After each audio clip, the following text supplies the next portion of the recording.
Hello friends. Welcome back to my channel Gyan Sankalp. तो friends, आज हम most important most expected 100 questions करने वाले हैं जो आगामी एग्जाम में आपको काफ़ी हेल्प करेगा अगर आपका सब्जेक्ट पॉलिटिकल साइंस है। चलिए स्टार्ट करते हैं। और आप चैनल पे पहली बार आए तो प्लीज़ चैनल को सब्सक्राइब कर लीजिएगा, और जब सब्सक्राइब कीजिएगा तो बेल आइकन को भी प्रेस कीजिएगा ताकि जब भी मैं आगे वीडियो डालूंगी तो आपको नोटिफिकेशन मिल जाएगा। मेरे चैनल पे आपको पॉलिटिकल साइंस और हिस्ट्री क्लासेस ली जाती है। काफ़ी सारे कंटेंट ऑलरेडी चैनल पे है, आप देख सकते हो। चलिए स्टार्ट करते हैं आज का क्लास, और प्लीज़ वीडियो को लाइक भी जरूर करें क्योंकि आपकी एक लाइक से मुझे मोटिवेशन मिलेगा। फ्रेंड्स, पहला क्वेश्चन है आज का, निम्नलिखित में से कौन बहुलवादी नहीं है? ठीक है, गायरके हैं, मैटलैंड है, अर्नेस्ट वार्कर है, जेरमी बेंथम। इसमें पूछा कौन बहुलवादी नहीं है, यानी इसमें 3 बहुलवादी, एक नहीं है। तो जेरमी बेंथम जो है वो उपयोगितावादी विचारक है, बहुलवादी नहीं। तो option number D is the right answer. Next question है, सीमित एवं उत्तरदायी सरकार का सिद्धांत किसने दिया था? तो ये सिद्धांत दिए थे लॉक ने। Option number 2 is the right, C is the right answer. अगला है, संप्रभुता परिभाषा है, नागरिक और प्रजाजनों के ऊपर राज्य की वह सर्वोच्च शक्ति जिसे कानून द्वारा बाधित या सीमित न किया जा सके, बाधित या सीमित न किया जा सके। तो ये जो कोटेशन है ये आपका बोंदा का है। ठीक है, नागरिक और प्रजाजनों के ऊपर राज्य की वह सर्वोच्च शक्ति जिसे कानून द्वारा बाधित या सीमित नहीं किया जा सके। नेक्स्ट क्वेश्चन है, क्वेश्चन नंबर 4, निम्नलिखित में से कौन सुमेलित नहीं है? लोकप्रिय संप्रभुता रूसो, राजनीतिक संप्रभुता लॉक, विधिक संप्रभुता ऑस्टिन, बाह्य संप्रभुता बेंथम। तो इसमें क्या बोला जा रहा है, क्या? तो बेंथम नहीं होगा, option number D is the right answer. Next question है, राज्य की उत्पत्ति दुर्लभ पर सबल की नियंत्रण का परिणाम है। राज्य की उत्पत्ति क्या? दुर्बल यानी कमजोर पे सबल यानी जो शक्तिशाली है उनका परिणाम है। तो ये आपको किस सिद्धांत की ओर इंगित करता है? तो ऑब्वियसली शक्ति का सिद्धांत।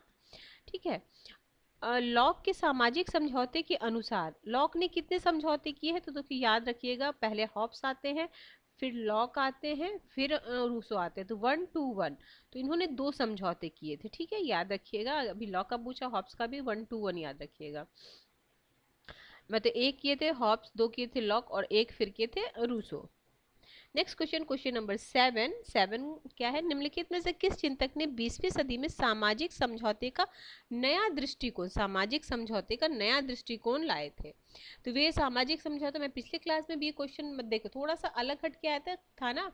तो ये जो अगर पूछे आधुनिक समय में समझौते सिद्धांत की किसने बात की, तो जॉन रॉल्स ने की थी। आधुनिक समय में वितरणात्मक न्याय की बात किसने की? तो जॉन रॉल्स ने की।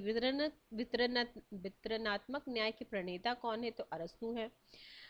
अगला है, निम्नलिखित में से किस चिंतक ने राज्य की उत्पत्ति के विकासवादी सिद्धांत का समर्थन नहीं किया? यानी 3 जो इसमें ऑप्शन है वो सिद्धांत का समर्थन करते, एक नहीं करते हैं। तो विकासवादी सिद्धांत के समर्थक में हेनरी मैन आते हैं, जो प्रतिशतात्मक सिद्धांत के भी प्रणेता हैं, वो भी ध्यान रखिएगा। मैकाइवर है, गिलक्राइस्ट, ये तीनों जो हैं वो विकासवादी सिद्धांत के समर्थक है। बट ये जेरमी बेंथम है, ये नहीं है। Option number D is the right answer. Next question, question number 9, निम्नलिखित में से किस एक मार्क्सवादी विरोधी है? मतलब जो धारणा है मार्क्सवाद का विरोध है। एक ऑप्शन में है अंतरराष्ट्रीयवाद, ठीक है, दूसरा है आपका राष्ट्रवाद, क्रांति, वर्ग संघर्ष। तो आपको देखिए, विश्व के सारे मजदूरों एक हो जाओ, तो यानी अंतरराष्ट्रीयवाद पूरी उससे दिख रही है। क्रांति तो है ही उनका क्रांति करने का, वर्ग संघर्ष तो उनका की पॉइंट ही है। तो ऑप्शन आराम से आप एलिमिनेट कर दोगे। तो राष्ट्रवाद किसके विरोधी है? तो राष्ट्रवाद के, क्योंकि वो पूरे संसार की बात है। पूरे संसार के मजदूरों एक हो जाओ, तुम्हें खोने के लिए कुछ नहीं है, पाने के लिए मतलब खोने के लिए सिर्फ एक बेरियां है, पाने के लिए पूरा संसार तुम्हारे लिए। तो अंतरराष्ट्रवाद हो गए ना वो। अगला है, उपर्युक्त में से कौन कल्याणकारी राज्य के कार्यों का भाग नहीं है? कल्याणकारी राज्य के जो कार्य है उसमें कौन सा इसका भाग नहीं है? एक मिनट थोड़ा सा, तो देखिए क्या क्या है। क्वेश्चन नंबर 10 है ना। देखिए, जीवन स्तर का उन्नयन करना, यानी जीवन स्तर जैसे गरीब है तो उनको थोड़ा सा और उठाना, तो उन्नयन करना मतलब उठाना।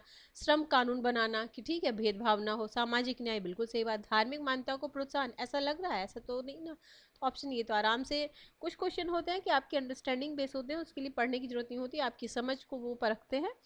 बेरोजगार समाप्त करना कार्य नहीं है। बेरोजगारी समाप्त करना किसका कार्य, बेरोजगारी समाप्त करना कार्य नहीं है, किसका कार्य नहीं है? पुलिस राज्य का, कल्याणकारी राज्य का, समाजवादी राज्य का, इनमें से कोई नहीं। तो पुलिस राज्य का कार्य क्या है? सिर्फ आपकी मतलब सुरक्षा देना। ऐसा बेरोजगारी के मतलब बेरोजगारी के लिए उनका कोई उत्तरदायित्व तो नहीं होता, ठीक है।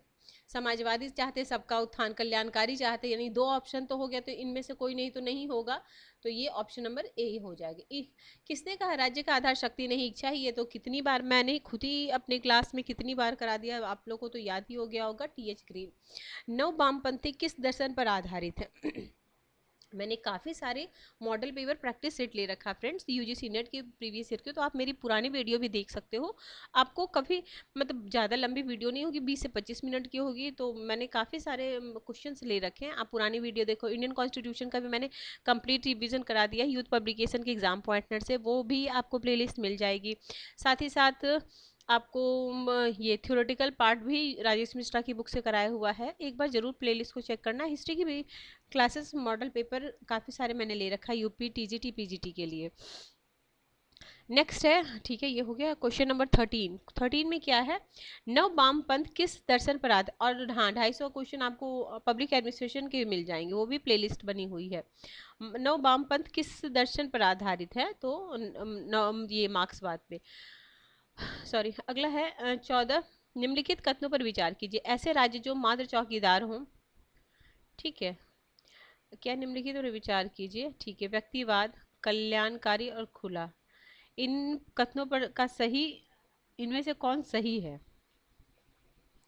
ठीक है, ये पूछना क्या चाह रहा है? Option D 1 2 4। 1 मतलब राज्य के चौकीदार, ठीक है। 2 है व्यक्तिवाद, यानी यही हो गया।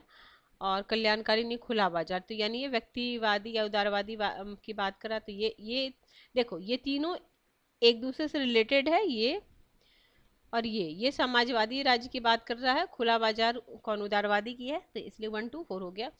अगला अहस्तक्षेप या लेसेस फेयर की नीति राज्य के किस क्षेत्र से संबंधित है? तो लेसेस फेयर आर्थिक नीति से, मतलब आप खुला छोड़ दीजिए। अगला है गांधी और मार्क्स के संबंध, कौन सी युक्ति सही नहीं है? गांधी और मार्क्स के संबंध में कौन सी युक्ति सही नहीं है? तो दोनों वर्ग संघर्ष का समर्थन करते हैं, ये नहीं है। और क्या है? दोनों राज्यहीन समाज का समर्थन करते थे, बिल्कुल बात। दोनों वर्गहीन समाज की भी बात करते थे, ठीक बात है। दोनों शोषण के अंत का समर्थन करते थे, बट ऐसा वर्ग संघर्ष की बात तो महात्मा गांधी करेंगे ही नहीं, ठीक है। तो यही हो जाएगा, नहीं पूछा जा रहा था ना। अगर यही क्वेश्चन का ऑप्शन फ्रेम इस तरीके से करता, इनमें से कौन सा मार्क्स और गांधी से संबंधित विचार है, तो 1 2 और 3 दे देता। 1 2 1 2 3, तो 1 2 3 हो जाता, 1 2 4 हो जाता, ठीक है। यही क्वेश्चन रहता, बट इसका ऑप्शन चेंज कर सकता था। कल्याणकारी राज्य आधारित है, तो आपको एग्जाम में ऐसे ही आएंगे क्वेश्चन, आपका देखा ही सुना आएगा, बट उसको थोड़ा सा अलग फ्रेमवर्क किया जाएगा, उसको ऑप्शन थोड़े से तब्दील किए जाएंगे, तो कोई अलग से नहीं आएगा। जिसे भी एग्जाम की तैयारी कर रहे हो, अगर सब्जेक्ट है ये, तो इसी तरीके से क्वेश्चन आएंगे। कल्याणकारी राज्य आधारित है, कल्याणकारी राज्य आधारित किस पे आधारित होता है? तो राज्य की सकारात्मक भूमिका पर होती है। राज्य लोगों का उत्थान करेंगे, बेरोजगारी दूर करेंगे, लोगों की न्यूनतम आवश्यकताओं की पूर्ति करेंगे। एक समाजवाद राज्य समर्थन करता है, तो एक समाजवाद राज्य किसका समर्थन करेगा? तो वो समर्थन करें उत्पादन के वितरण साधनों पे सामाजिक नियंत्रण हो, ताकि किसी एक को ही ज्यादा न मिल जाए, सामाजिक नियंत्रण हो।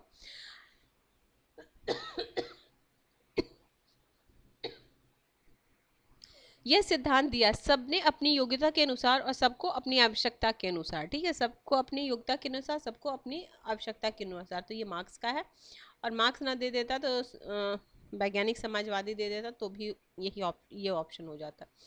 अगला है, राज्य का अस्तित्व व्यक्ति के लिए है, न कि व्यक्ति राज्य के लिए है, ठीक है। राज्य का अस्तित्व किसके लिए? व्यक्ति के लिए है, न कि सॉरी, राज्य का अस्तित्व व्यक्ति के लिए, न कि व्यक्ति राज्य के लिए। तो ये उदारवादी का है, और ये राज्य को क्या मानते हैं? एक साधन मानते हैं, व्यक्ति को साध्य मानते हैं। निम्नलिखित में कौन आर्थिक उदारवाद से संबंधित नहीं है? आर्थिक उदारवाद, तो देखो पूंजीवाद हो जाएगा, निजीकरण होगा, वैश्वीकरण हो जाएगा, समाजवाद नहीं होगा। तो 21 का हो जाएगा बी ऑप्शन। इनमें से कौन दबाव समूह नहीं है? ठीक है, दबाव समूह नहीं है, इनमें से कौन दबाव समूह नहीं है? तो असमगन परिषद नहीं है, ऑप्शन नंबर इंटक है, फिक्की है, हिंदू सभा है। अलगाव का सिद्धांत इनमें से किसका भाग है? अलगाव कौन मानते हैं? लेसस फेयर की बात कौन नहीं, अलगाव सिद्धांत, सॉरी, ये वो करते हैं ना, ये अलगाव सिद्धांत किसका? मार्क्सवाद की देन है। अगला है T.H. मार्शल के नागरिकता के अधिकार की 3 श्रेणियों की पहचान है, इनमें से कौन सी नहीं है? मार्शल जो है वो 3 श्रेणी बताते हैं, उनमें से कौन सा नहीं है? तो आर्थिक अधिकार नहीं है। बाकी 3 क्या के? कानूनी, राजनीतिक और सामाजिक। कानूनी, राजनीतिक, सामाजिक, राकासा। ठीक है, 25 का हो जाएगा ऑप्शन नंबर सी। 26, मार्क्स के अनुसार ऐतिहासिक परिवर्तन होते हैं। तो ऐतिहासिक परिवर्तन किस तरीके से होते हैं? द्वंद्वात्मकता के नियम से होते हैं। किसने कहा साम्राज्यवाद पूंजीवाद का उच्चतम अवस्था है? ये भी मल्टीपल टाइम आया हुआ क्वेश्चन है। ये सब देखो अब कई बार आ चुका है, तो इसको इजी क्वेश्चन के अंदर हम रखते हैं। किसका विश्वास है कि राज्य का कार्य बाधाओं के लिए बाधा है? ठीक है, राज्य का कार्य क्या है? बाधाओं के लिए बाधा। ये ग्रीन का है, option number B is the right answer. Next question है स्वतंत्रता करने योग्य एवं भोगने योग्य कार्यों को करने एवं भोगने का सकारात्मक शक्ति है। ठीक है, सकारात्मक शक्ति है, तो ये हो जाएगा बारकर। एक बार फिर से मैं एक कथन को बोलती हूँ, स्वतंत्रता करने योग्य एवं भोगने योग्य कार्यों को करने एवं भोगने की सकारात्मक शक्ति है। नेक्स्ट क्वेश्चन है क्वेश्चन नंबर 30, इनमें से कौन समाज विज्ञान के अभिजन सिद्धांत से संबंधित है? पेरेटो है, मोस्का भी है, मिचेल्स भी है, तो उपयुक्त सारे हो जाएंगे। उदारवादी सिद्धांत के अनुसार राज्य, तो उदारवादी सिद्धांत राज्य को क्या मानता है? तो वो किसी साध्य के लिए एक साधन है, किसी साध्य यानी व्यक्ति साध्य के लिए साधन है। अभी मैंने आपको बताया था ना थोड़ी देर पहले। ये 32 क्वेश्चन पढ़िए एक बार आप लोग। एक सदस्यीय निर्वाचन क्षेत्र का अर्थ है, तो एक सदस्यीय निर्वाचन क्षेत्र का अर्थ होता है कि अनेक प्रत्याशी चुनाव लड़ सके, लेकिन एक प्रत्याशी ही चुना जाएगा। ठीक है, एक सदस्यीय निर्वाचन, जैसे मान लीजिए हमारे यहाँ होता है, एक ही होता है ना, एक ही जीतता। खड़े तो बहुत होते हैं, हर पार्टी से एक एक होते हैं, बट जीतता एक है। तो एक प्रत्याशी निर्वाचन क्षेत्र का अर्थ होता है अनेक प्रत्याशी चुनाव लड़ सकते हैं, लेकिन एक ही प्रत्याशी चुना जाएगा। यानी फर्स्ट पास दी पोस्ट, जो अधिकतम ही विजेता है, अग्रिम ही विजेता है, जो सबसे ज्यादा लाएगा वही विजेता होगा। नेक्स्ट क्वेश्चन है 33 क्वेश्चन है, बहुसदस्यीय निर्वाचन प्रणाली एक सदस्यीय प्रणाली से अच्छी मानी जाती है। बहुसदस्यीय जो निर्वाचन प्रणाली है वो एक सदस्यीय निर्वाचन प्रणाली से अच्छी मानी जाती है। उसका क्या कारण है? क्योंकि अपने प्रतिनिधियों का चुनाव करने में ये जनता को अधिक स्वतंत्रता प्रदान करती है। ठीक है, अधिक स्वतंत्रता प्रदान करती है। इनमें से थॉमस हेयर का नाम संबंधित है, अनुपातिक प्रतिनिधित्व से उनका संबंध है। Option number C is the right answer. Next question पे है, इनमें कौन अल्पसंख्यक प्रतिनिधित्व से संबंधित है? अल्पसंख्यक प्रतिनिधित्व से संबंधित है J.S. मिल। ऑप्शन ए, अनुपातिक प्रतिनिधित्व प्रणाली को ही कहा जाता है। अनुपातिक प्रतिनिधित्व प्रणाली का एक और नाम है, क्या नाम है उसका? आंद्रे प्रणाली। अच्छा, ये देखो आंद्रे प्रणाली, हेयर प्रणाली, आंद्रे प्रणाली। अगला है संवैधानिक शासन का अर्थ होता है। संवैधानिक शासन क्या क्या अर्थ होता है? तो देखिए, संविधान की व्यवस्था के अनुसार शासन, विधि के शासन का आधारित शासन, लोकतांत्रिक सरकार, तो सारा हो जाएगा। किस देश में संघीय व्यवस्था का नमूना पाया जाता है? तो संघीय व्यवस्था का नमूना कहाँ पाया जाता है? तो USA में पाया जाता है। Option number A.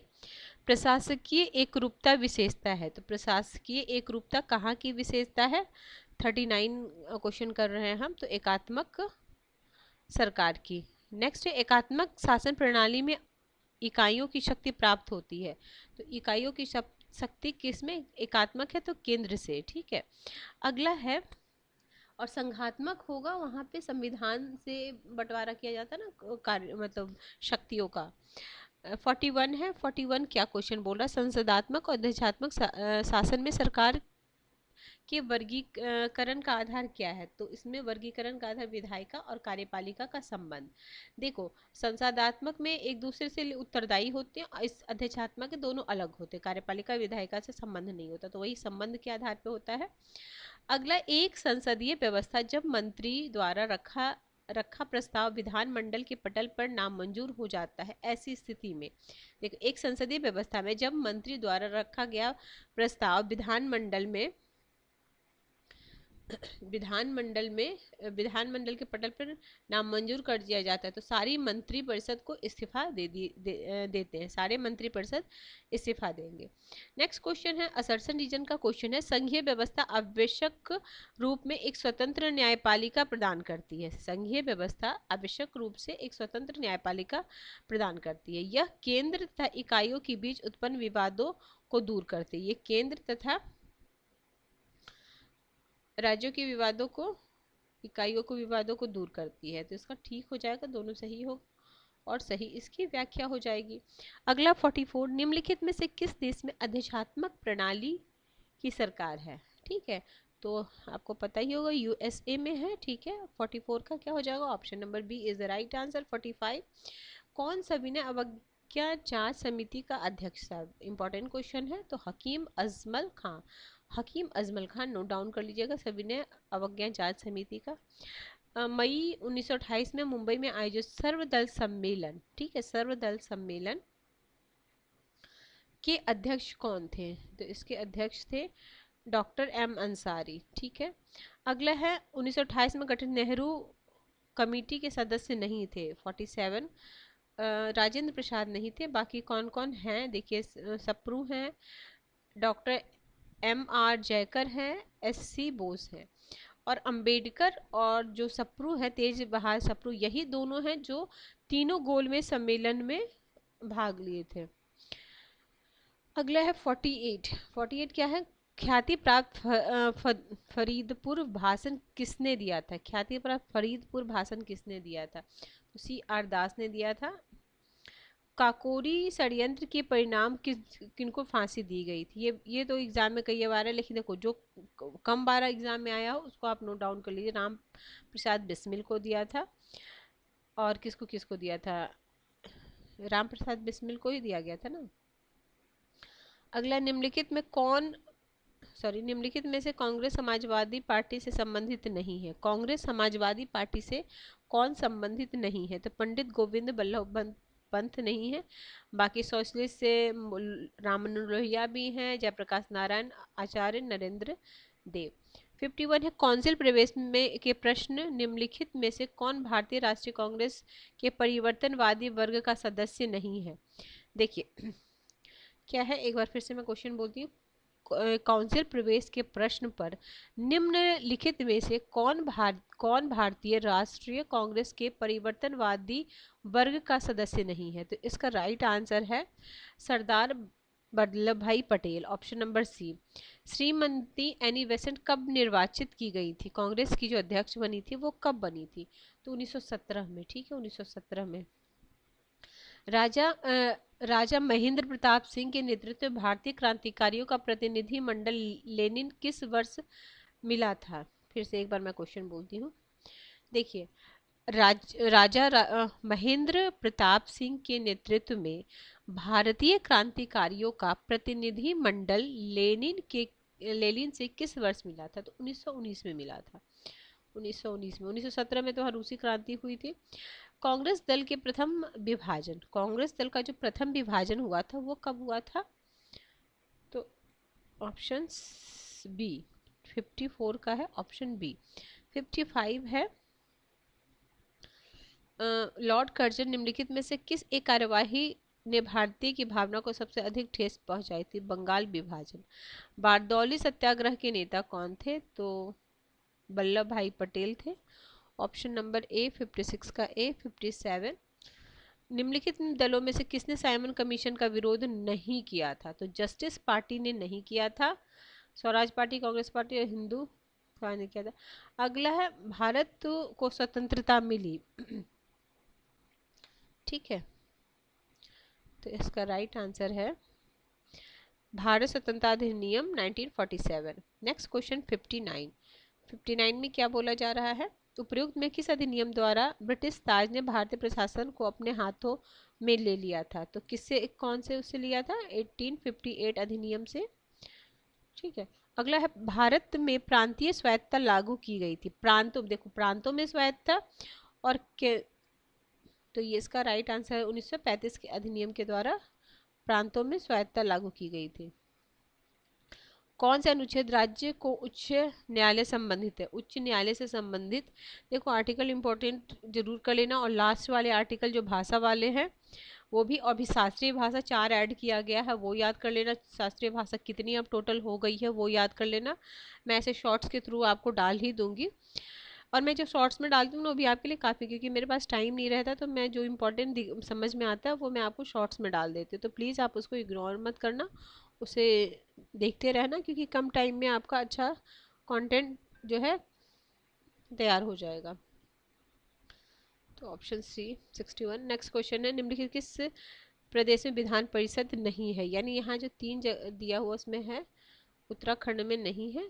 अगला लोकसभा चुनाव के बाद भारत में एक दलीय प्रभुत्व का अंत हुआ था। तो किस साल एक दलीय प्रभुत्व का अंत हुआ था? तो 1989। उसके बाद काफ़ी, मतलब कौन सा, त्रिशंकु विधानसभा काफ़ी दिन, मतलब बहुत पार्टी मिलके वो बनाई थी। उससे पहले तो कांग्रेस का ही प्रभुत्व था, उसके बाद किसी एक दल को समर्थन नहीं मिला। उसके बाद अभी 2014 में जो हुआ है उसमें एक दल को पूर्ण समर्थन मिला उसके बाद से। ईवीएम का प्रयोग भारतीय चुनाव में कब से शुरू हो गया? ये भी काफ़ी इंपॉर्टेंट क्वेश्चन है। तो 98 में। अगला नोटा कब स्टार्ट हुआ है, कब लागू हुआ, ये सभी याद रखिएगा। हम कब प्रथम श्रेणी के संविधान से तीसरे श्रेणी के प्रजातंत्र का संचालन कर रहे हैं? देखो हम एक प्रथम श्रेणी के संविधान से तीसरी श्रेणी के प्रजातंत्र का संचालन कर रहे हैं। ये कथन किनका है? तो ये कथन आपका है नाना पालकीवाला का, नाना पालकीवाला का। आपातकाल में राज्य विधानसभा की अवधि बढ़ाई जा सकती है? आपातकाल में बढ़ाई जा सकती है, बिल्कुल बढ़ाई जा सकती है। तो कैसे? संसद के द्वारा बढ़ाई जा सकती है। भारतीय संविधान के किस अनुच्छेद द्वारा संसद अंतर्राष्ट्रीय संधियों के क्रियान्वयन हेतु राज्य सूची के विषय को कानून बना सकता है? एक बार फिर से, भारतीय संविधान के किस अनुच्छेद के द्वारा संसद अंतर्राष्ट्रीय संधियों के क्रियान्वयन हेतु राज्य सूची के विषय पर कानून बना सकता है? तो ये आर्टिकल है आपका 253। अगला है, निम्नलिखित में से कौन संघ सूची में शामिल नहीं है? संघ सूची में शामिल नहीं है, तो देखो नहीं है पूछा जा रहा है। देखो युद्ध और संधि तो होगा, विदेशी संबंध भी होगा, बैंकिंग भी होगा, तो option A is the right answer, मतलब कृषि और सिंचाई सर ये नहीं होगा। अनुसूचित जाति जनजाति के लिए लोकसभा राज्य विधानसभा 2010 तक आरक्षण किस संवैधानिक संशोधन द्वारा विस्तारित किया गया था?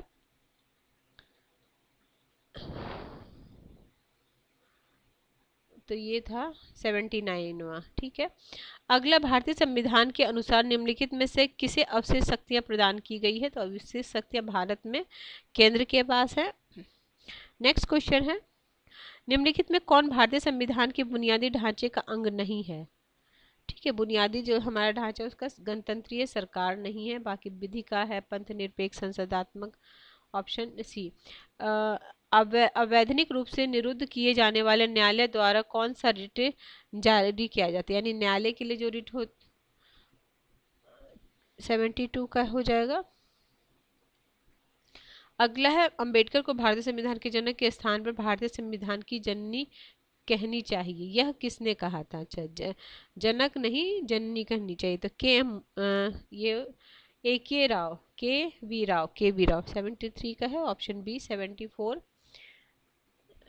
निम्नलिखित में कौन राज्य के नीति निर्देश करता था? कुटीर उद्योग को प्रोत्साहित करना।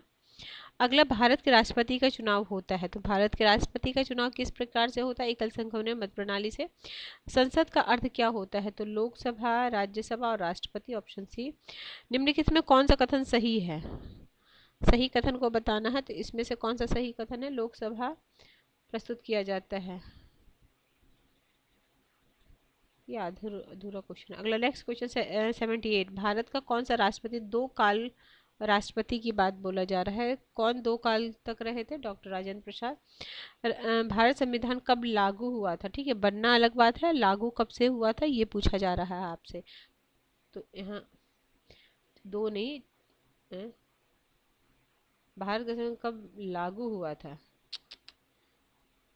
अक्टूबर नहीं है, जनवरी हो, डी हो जाएगा ना, 26 जनवरी। कब लागू हुआ था? तो 79 का डी हो जाएगा। देखो क्या दिया, ठीक है, 79 का डी। भारत संविधान में कितनी अनुसूचियां हैं? तो 12 अनुसूचियां हैं। मूल संविधान में 8 थी, मूल पूछा जाएगा तो 8 लगाना, और वर्तमान में पूछा जाएगा या सिर्फ ऐसे क्वेश्चन आ जाएगा कि कितनी अनुसूचियां हैं, तो 12। भारत के राज्य नीति निर्देशक तत्व के प्रावधान को किस देश से लिया गया? नीति निर्देशक तत्व आयरलैंड से लिया गया है। निम्नलिखित में कौन सा कथन सही है? कौन सा कथन सही है? क्या है? Question number 82। तो इसे मूल अपीलीय परामर्शी क्षेत्र का अधिकार है। तो इसे मूल भी है, अपीलीय भी और परामर्श, ये तीनों है इसका सर्वोच्च न्यायालय का। अब भारतीय संसद का अस्थायी सदन कौन होता है? तो राज्यसभा होता है। निम्नलिखित में किस संशोधन द्वारा मूल कर्तव्य को जोड़ा गया था? तो मूल कर्तव्य को 42वें संवैधानिक संशोधन के द्वारा स्वर्ण सिंह समिति की सिफारिश पे मूल कर्तव्य को जोड़ा गया था। जब जोड़ा गया था तो 10 मूल कर्तव्य थे, वर्तमान में पूछा जाए तो 11 मूल कर्तव्य हैं। ठीक है, और मूल कर्तव्य को भी आपको मतलब बिल्कुल याद होनी चाहिए, मूल कर्तव्य भी। 84 85 निम्नलिखित में से किस प्रधानमंत्री ने अपने कार्यकाल में लोकसभा का सामना नहीं किया? ठीक है, लोकसभा कभी वो गए ही नहीं थे, तो चौधरी चरण सिंह। ठीक है, काफी कम दिन के लिए इनकी सरकार बनी थी। इनमें से कौन सा एक भारतीय संसद का कार्य नहीं है? तो भारतीय संसद का उच्च न्यायालय के न्यायाधीशों को दंडित करना, ये भारतीय संसद का कार्य नहीं है। भारतीय संविधान का कौन सा अनुच्छेद जम्मू कश्मीर राज्य को विशेष दर्जा देता है? तो आर्टिकल 370 था, अब तो ऐसा।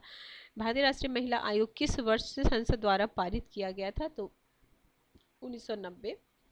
अगला है राज्यसभा के सदस्यों की गणपूर्ति की मांग, तो ये हो जाएगा 1/10, option number C is the right answer.